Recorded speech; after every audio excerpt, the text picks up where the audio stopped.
Kamusta kayo mga kabukid? Welcome back ulit dito sa Dagrileñal. Ako pa rin si Redney Cosales. Sa video na to, bibigyan ko kayo ng pointers patungkol sa fermentation ng mga concoction. Kasi marami sa mga kabukid natin na nagtatanong sa comment section, nagkakaroon sila ng mga difficulties or nagkakaroon sila ng mga problema patungkol sa fermentation. Yung ginagawa nila mga concoctions ay hindi nagkakaigi. So, bibigyan ko kayo ng pointers patungkol sa fermentation. Ano ba mga dapat gawin? Ano ba ang fermentation? Ano bang ginagawa niya?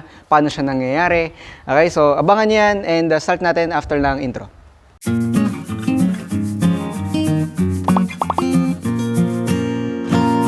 Of course, huwag nyo pong kalimutan i-click yung like button and the subscribe button. Kasama na rin ng notification bell. Kung bago kayo dito sa Dagrileñal, make sure to subscribe. And I'm sure marami po kayong matututunan and also panoorin nyo na rin yung iba ko pang mga videos. Okay, so start na natin. Ano ba itong fermentation? So basically guys, ang fermentation ay isang uri ng extraction. Okay, pag sinabi natin extraction, kinukuha natin yung property ng raw material na ginagamit natin and then ine-extract yun and then idinidilig or ina-apply natin sa mga tanim natin sa garden. So for example, kakawate. Okay, ang kakawate ay mataas sa nitrogen and mga growth hormones. So perfect siya bilang raw material sa panggawa ng fermented plant juice. Ngayon, paano natin makukuha yung nitrogen and yung growth hormones na nandun sa kakawate? So padaanin natin sa fermentation, yung pagkakaburo dyan, pumapasok yung mga FPJ, yung JLF, na Jadam Liquid Fertilizer. Nga pala, kung di nyo pa napapanood yung ating mga videos, yung formulation, yung procedure, kung paano gawin yun, ilalagay ko dito sa upper right corner ng inyong mga screen. Okay. So, ang fermentation para sa akin ay isang ang pinaka-the best, ang pinakamagandang halimbawa ng extraction. Kasi maliban sa fermentation, meron din tayong boiling, yung pagpapakulo, isang paraan din yun ng extraction, and yung mas matrabahong pagkakatas, no, pagdudurog, no, gagamit ka ng yung mortar and pestle. Anong Tagalog ng mortar and pestle? Nakalimutan ko na. Basta i-comment nyo na lang, almirol ba yun? Basta i-comment nyo na lang, tulungan nyo ako. Medyo ako sa Tagalog may hina ako sa Tagalog. So yun na nga, no, yung fermentation, yung para sa akin yung pinaka-the best na uri or paraan ng pag-extract ng properties ng mga raw materials. So, bakit?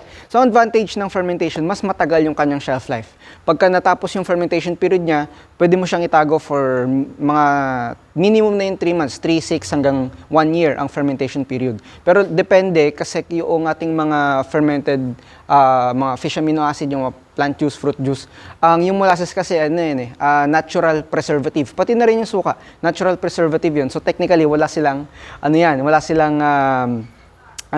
shelf life. Pero just for the sake of yung lifespan ng mga active substances, yung mga bioactive substances na nandun, mas maaga natin magagamit, mas okay. Pangalawang advantage ng paggamit ng fermentation ay yung gumagamit yung mga beneficial bacteria. So basically yung mga naghihimay, yung nagbe-breakdown ng mga or nag-extract ng property doon sa ating mga raw material ay mga microorganisms. And kapag meron kang mga microorganisms doon sa fina-ferment mo, hindi mo lang na-extract yung property pero binibigyan mo na rin siya o nagsisilbi na rin siyang microbial inoculant doon sa mga a-applyan mo ng mga halaman. Less laborious na rin kasi yung kung ikukumpara natin dun sa boiling and sa yung pagdidikdik, yung pagkakatas, medyo matrabaho yun, lalo na yung pagkakatas, nakakangalay, tapos ang makukuha mo, kakapiranggot na isang kutsara lang na katas ng mga juices or ng mga plant parts. So, yung fermentation, tatadtarin mo lang, buro mo siya sa molasses or sa brown sugar, hintayin mo lang, wala ka na ibang gagawin, no? Mas madali.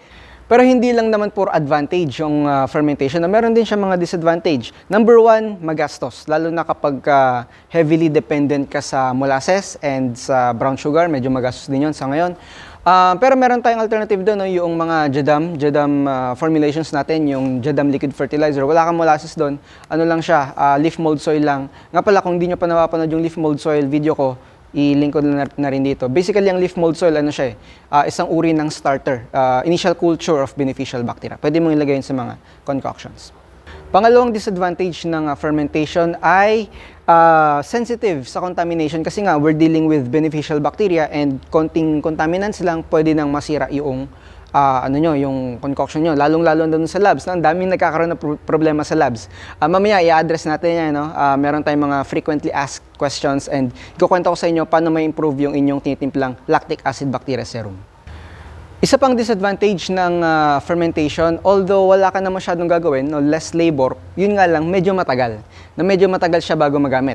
Yung fermented, yung basic three natin, FAA, FPJ, and FFJ, ano siya, minimum na ang 1 week. Siguro mga on average, pwede mo na siyang gamitin ng 2 weeks. Pero kung gusto mo talagang mas mabilis, or para mas maganda, mas lalong maganda ang inyong ma-harvest na mga concoction, patagalin mo ng 1 buwan ang fermentation. Para ano na talaga, halos lusaw na yung mga ingredients mo. Next naman natin, paano ba nangyayari ang fermentation? So basically guys, ang mga microorganisms na nandoon sa ating mga raw materials, sa molasses, doon sa microbial inoculant, tsaka doon sa mga raw materials, hinihimay ng mga microorganisms. No? Bine-breakdown nila, dinidissolve nila yung mga raw materials natin para ma-extract yung kanilang mga properties. So kapag na-extract na nila yung kanilang mga properties, yun na yung pwede nating, magkakatas kasi yun, it will come in the form of liquids. Yung liquids na may extract natin doon, yun na yung pwedeng idilig and ipang-spray sa ating mga tanim na gulay or flowering plants or mga para sa mga plantitos and plantitas dyan, pwede rin nyo pong gamitin yun sa inyong mga ornamental plants. Okay, sa part naman na to, bibigyan ko kayo ng mga pointers patungkol sa fermentation. No? Bago kayo mag-ferment, make sure kompleto kayo sa mga materials. Hindi yung kung kailan na kayo magtitimpla, saka kayo maghahagilap ng mga, asan na yung kutsilyo ko, asan na yung sangkalan ko, asan na yung kulang pa ako sa prutas. So, siguraduhin po muna na ready yung inyong mga materials bago kayo maggawa ng inyong mga concoctions. Banlawan pangalawa, banlawan yung inyong mga raw materials kasi hindi natin alam kung saan galing. Lalo sa panahon ngayon, makalat. Marami yung mga kumakalat-kalat na mga virus dyan. Ingat po kayo doon. Banlawan lang, tubig lang, okay na po yun. And yung mga tools, isa pa yun, yung mga gagamitin yung kutsilyo, sangkalan, yung mga containers, na banlawan nyo po yung maigi, sabunan kung kailangan. And maghugas ng kamay kasi nga nabanggit natin kanina na sensitive sa contamination. And kung saan man kayo huling humawak, baka may dala pa kayong mga bad bacteria, tapos maghihiwa kayo ng mga saging, kalabasa, and posibleng makontaminate. So hugas po kayo ng kamay bago mag-ferment or gumawa ng inyong mga concoctions. Habang nagfa-ferment naman, habang nagfa-ferment yung inyong mga concoctions, obserbahan nyo sila. Bakit nyo kailangan sila obserbahan? Kasi baka kayo masabugan. Okay? Sino na yung mga nasabugan dito ng mga concoctions? Comment nyo sa baba. Ano nangyari sa inyo? Ano yung sumabog? Wag lang sanang sasabog ang FAA. Sumabog na yung fruit juice tsaka yung plant juice. Wag lang yung FAA kasi mangangamoy bagoong ka buong araw. Okay? So yeah, observe, no? Observe ninyo yung yung concoctions nyo kasi yun nga nagpe-pressurize nung humihinga yung mga microorganisms. Kapag naipon yung hangin na napoproduce nila doon sa loob ng inyong container, posibleng sumabog, no, yung inyong concoctions. And kapag bubuksan nyo sila, wag yung biglaan, no, dahan-dahan lang, dahan-dahan tapos hayaan yung lumabas yung pressure. Maririnig nyo naman yun para kayo nagbubukas ng Coke or ng soft drink kapag binuksan nyo sila at matigas yung bote. Yun yung palatandaan doon. Pangalawa, yung sinker. Pansin ko dun sa karamihan na gumagawa na itong mga concoctions natin, hindi na naglalagay ng sinker. Okay lang yun, walang problema. Pero siguraduhin po ninyong haluin nyo yung tinimpla nyong concoction every other day. Every other day para yung mga nasa ibabaw, pumailalim, yung nasa ilalim, pumaibabaw. Kasi kailangan maging pantay yung fermentation doon. Ang mangyayari kung hindi nyo hinalo, yung nasa ibabaw, buo-buo pa rin. Mas matagal. Ayun, isa pa yung frequently asked question. Hindi daw nalulusaw sa molasses or sa brown sugar yung kanilang tinitimpla. So, pagka ganun pwede nyo dagdagan ng konting tubig, mga 100 ml, 200 ml, magkaroon na ng konting katas. And haluin nyo po yun. Kailangan nakasubmerge siya doon sa liquid na napoproduce. Ito pa, sa mga kadalasang tinatanong, nagkaroon ng amag yung aking tinitimplang mga concoctions. Pwede pa ba itong gamitin? Pwede pa po yun. As long as puting amag ang tumubo and wala siyang masamang amoy. Ultimately, yung amoy niya ang magde-determine kung successful ba or failed yung inyong concoction. Kasi usually kapag bumaho, merong bad bacteria. And usually pag may bad bacteria, ang tumutubong kulay ng amag, green, black, gray, orange, mga colored mga microbes. Kapag good microbes, ang tumutubong kulay ng amag ay puti at dilaw. So, kung hindi puti at dilaw ang kulay ng amag ninyo and may mabahong amoy, disregard nyo na. Okay? Hindi nyo na pwedeng gamitin yun. Ano na yun bad bacteria ang nakulture ninyo, hindi good bacteria. So kapag ganun nangyari, ulit na lang kayo ng pagtitimpla. Nagkaroon ng maggots yung aking mga concoction. Isa pa yun, no? Ang dami rin nagtatanong nun. So sa mga maggots naman, ang pagkakaroon ng maggots ay produkto ng aerobic fermentation kasi posible na nilangaw yung inyong raw materials, nilangaw yung malunggay, nilangaw yung kakawate bago nyo pa itimpla doon sa concoctions natin. Ngayon, para ma-address or para hindi mabuhay yung mga maggots, gawin yung anaerobic selyado. Takpan ng maigi yung inyong mga concoctions para hindi makapasok yung hangin. Kapag walang hangin, hindi makakahinga yung mga maggots, hindi sila mabubuhay, mamamatay sila. Kung hindi nyo pa napapanood yung video ko doon sa kitchen waste composting na nahanginan, nakalimutan ko sarahan ng maigi for a few days, tinubuan siya ng mga maggots. Tapos nakita ko siya, dinakpan ko ulit ng maigi, binalikan ko, nung nag-shoot tayo, patay na yung mga maggots. No, pwede yun. So ililink ko dito sa screen ninyo yung video ko yun. So yun na nga, may maggots na nga. Pwede ko pa ba yung gamitin? Pwede pa po. Okay, yung mga maggots naman, hindi naman sila nakakabawas doon sa potency, sa bisa ng inyong mga fermented na mga concoctions. Medyo nakakadiri lang silang makita, tignan. So kung maalis nyo sila manually, okay lang. Or pwede nyo namang filter sa lain na gamit kayo ng strainer para matanggal yung mga maggots. Okay lang din naman yun. Or kung may mga laga kayong manok or baboy, pwede nyo silang ipakain. Mataas po sa protein yung mga yun. Okay, so after ng fermentation, tapos na yung inyong pagkabuburo, naka 1 linggo na kayo, 2 linggo, naka 1 buwan na kayo, pwede nang gamitin. Pwede nyo nang kadluin or sumalok doon sa inyong ginagawang or fine-ferment na mga concoctions. Kapag gusto nyo nang gamitin, kailangan nyo na sumalok lang kayo ng sapat na kailangan nyo kasi yung naman yan, dilution rate naman yan, minimum na 10 ml per liter of water or equivalent to 1 kutsara lang, 1 kutsara sa 1 litro ng tubig. Pwede na yun sa isang application kung backyard garden lang. Sobra-sobra pa yon. So, yung mga maiiwan na mga sludge na hindi pa naman ganun katunaw sa molasses, iwan nyo lang doon, hayaan nyo na sila mag-ferment. Malulusaw din yun eventually. Kapag tumagal naman yung fermentation ng lampas 1 buwan, makikita nyo na po yung fina-ferment ninyo, magtutubig na ba yung magkakatas na yung malulusaw na silang lahat sa molasses. Kung kulang pa yung 1 buwan, tuloy nyo lang. Tuloy nyo lang yung fermentation. Matagal naman bago masira no? Lagi kong sinasabi, 1 year ang shelf life. Pero technically, wala naman talagang hindi man talaga napapanis kasi nga yung molasses, yung purong molasses ay natural preservative siya ng mga raw materials natin. Ngayon, kung gusto nyo talagang i-harvest, no, yung concoction niyo gusto nyo talagang salain, okay lang din. After 2 weeks, pwede nyo na siyang salain. Kapag nasala nyo na, yung solid parts, pigain yung maigi kasi may mga katas pa doon. And yung napagpigaan, yung mga sludge, yung silage, yung mga solid materials, pwede mo ilagay sa compost. Or pwede mo ipakain sa kung meron kang vermicomposting bin. No, pwede yon. Yung liquid naman na makokolekta ninyo is ilagay nyo sa malinis na container, sa mga bote ng mga soft drink na malinis. And then, yung takip niya, wag nyo munang todohan ng sara. Wag nyo munang todohan ng sara kasi baka hindi pa siya tapos mag-ferment, humihinga pa yung mga microorganisms dyan. Posible ding sumabog. So, luwagan nyo lang yung takip. Takpan nyo pero nakaluwag lang, hindi talaga yung todong nakaselyado.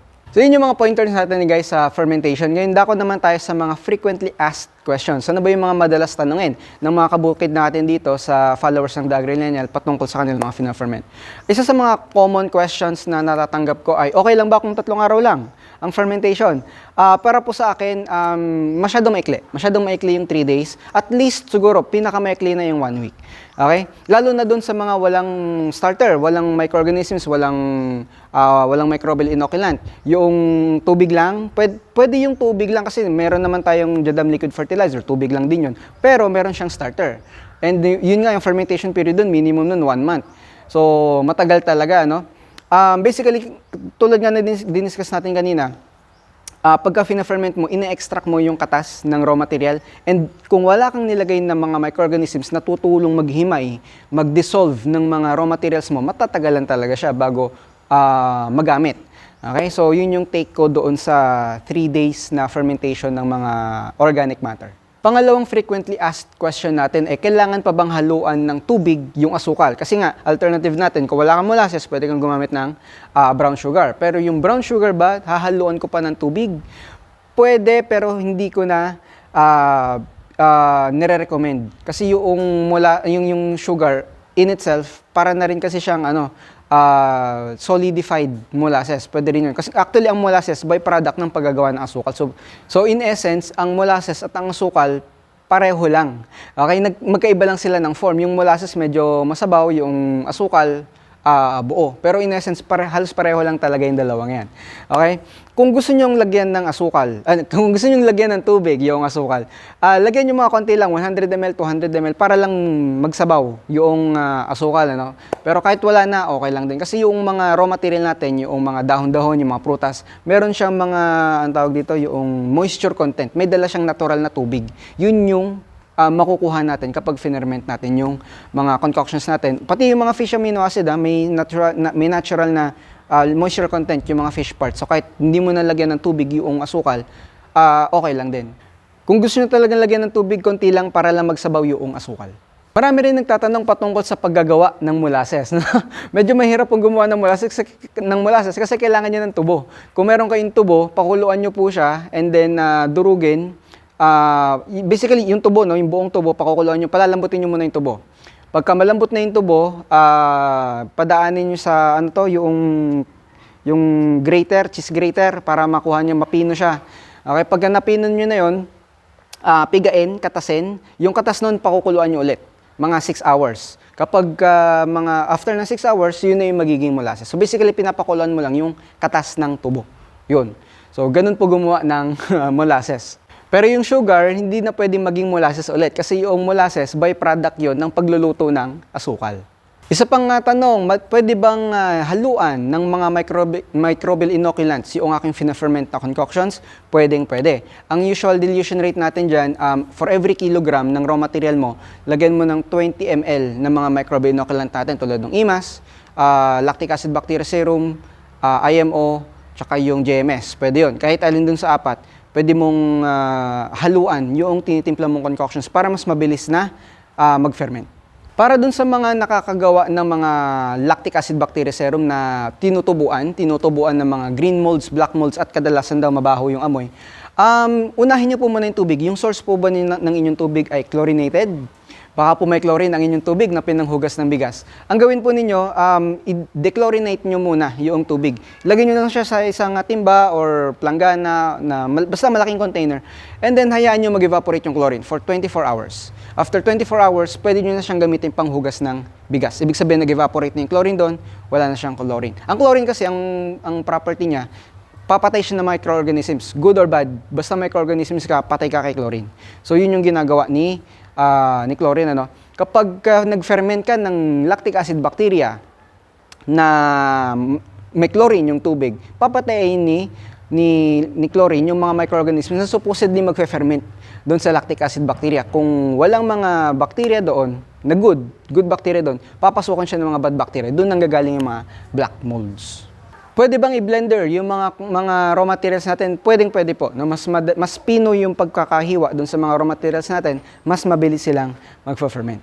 And lastly, yung anaerobic fermentation. Mas maganda po ang anaerobic fermentation kaysa sa aerobic fermentation. Sa experience po namin, mas mabango and mas potent yung concoction kapag fermented siya anaerobically. So make sure na selyado yung inyong mga containers. Kung walang pangtakip, coveran ng plastic cover, lagyan ng goma or interior para mag-seal yung inyong container. Mas maganda ang resulta ng fermentation kapag anaerobic. So guys, yun yung ating mga frequently asked questions sa inyong mga pointers natin sa fermentation. So sana marami kayong natutunan doon. Nasagot ko sana yung inyong mga tanong. And kung meron pa akong tanong na hindi na isama dito, lagay nyo sa comment section natin and pag-usapan natin and gawan natin ng isa pang video. Kita-kita ulit tayo guys sa susunod na video. Ingat and keep farming!